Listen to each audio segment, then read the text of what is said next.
Nang pasimula, nilikha ng Diyos ang langit at ang lupa. Ang mundo noon ay wala pang anyo at wala pang laman. Ang tubig na bumabalot sa mundo ay balot ng kadiliman.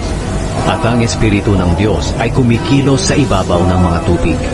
Sinabi ng Diyos, magkaroon ng liwanag, at nagkaroon nga ng liwanag.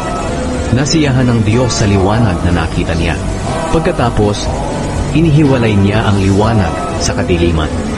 Tinawag niyang araw ang liwanag, at gabi naman ang kadiliman. Lumipas ang gabi at dumating ang umaga.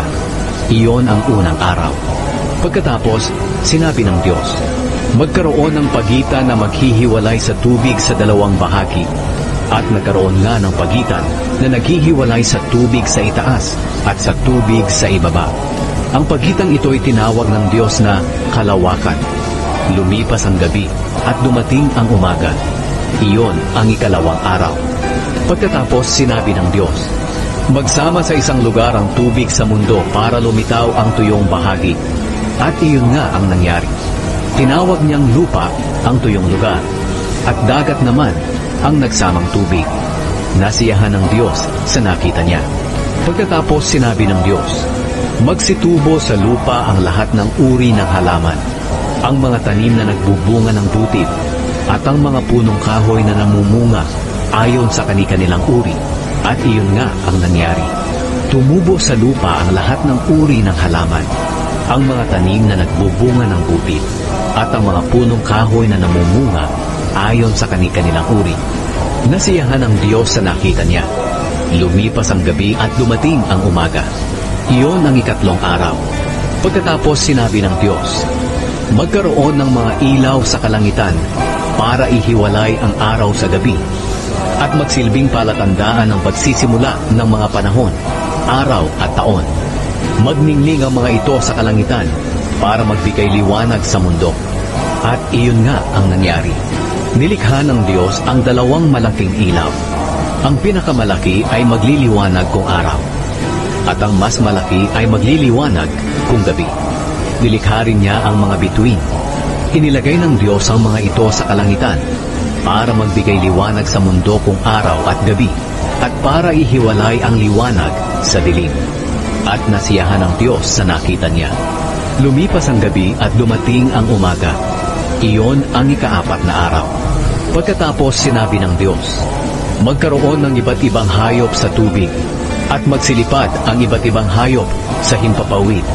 Kaya nilikha ng Diyos ang malalaking hayop sa dagat, at ang lahat ng uri ng hayop na nakatira sa tubig, at ang lahat ng uri ng hayop na lumilipad.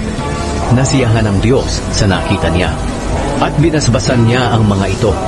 Sinabi niya, magpakarami kayo, kayong mga hayop sa tubig, at mga hayop na lumilipad.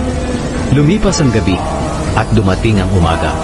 Iyon ang ikalimang araw. Pagkatapos sinabi ng Diyos, magkaroon ng iba't ibang uri ng hayop sa lupa, mga hayop na maamo at mailap, malalaki at maliliit. At iyon nga ang nangyari. Nilikha ng Diyos ang lahat ng ito at nasiyahan siya sa nakita niya. Pagkatapos sinabi ng Diyos, likhain natin ang tao ayon sa ating wangis. Sila ang mamamahala sa lahat ng uri ng hayop, mga lumalangoy, lumilipad, lumalakad at gumagapang. Kaya nilikha ng Diyos ang tao, lalaki at babae, ayon sa wangis niya. Binasbasan niya sila at sinabi, magpakarami kayo para mangalat ang mga lahi ninyo at mamahala sa buong mundo, at pamahalaan ninyo ang lahat ng hayop. Pagkatapos sinabi ng Diyos, ibinibigay ko sa inyo ang mga tanim na namumunga ng butid, pati ang mga punong kahoy na namumunga para inyong kainin. At ibinibigay ko sa lahat ng hayop ang lahat ng luntiang halaman bilang pagkain nila. At iyon nga ang nangyari. Pinagmasdan ng Diyos ang lahat niyang nilikha, at lubos siyang nasiyahan. Lumipas ang gabi at dumating ang umaga. Iyon ang ika-anim na araw.